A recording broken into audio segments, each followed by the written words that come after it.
in town there were maybe 30 houses, and out in the countryside there were many houses, lots of people. But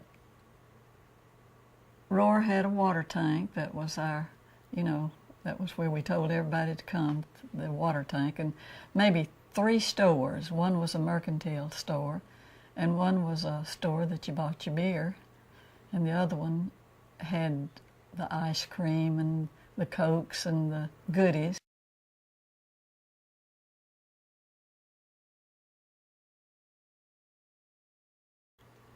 When they started building the camps, we stood looking at, it's such a big camp. And, if they were going to put Japanese in that camp, what was it going to do to our area? And then when they went up with the towers that were manned with guns, Mother was about ready to leave Rohwer. And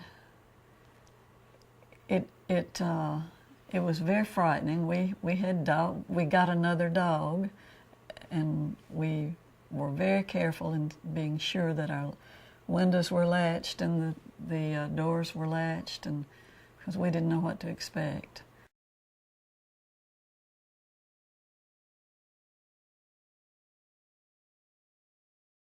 When we were watching them, it seemed that there were just jillions of them, and they would get off in just waves of bodies. We couldn't distinguish male, female, or children very well because of the distance, but it was just masses of people, unimaginable to us.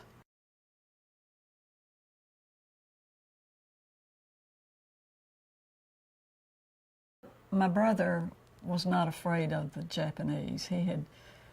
He had studied a lot about Japanese and all races, and he kept telling my mother that don't be afraid, because these are just people like we are. And of course he couldn't convince Mother, but he slipped off and went up and watched them unload. And when he came back home, he told us that they were so tired. It was obvious to him that some of the children were sick. And of course they'd been riding so long in that train that they were totally worn out.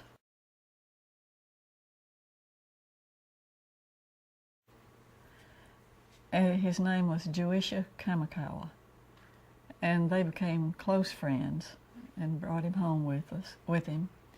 And it was just so wonderful to see that these people, they were hurting. He would tell us about how cramped they were, and they didn't have facilities like the kitchen, the private kitchens and bathrooms and so forth. So then, the word got around everywhere that these people were just very unhappy being here in our community.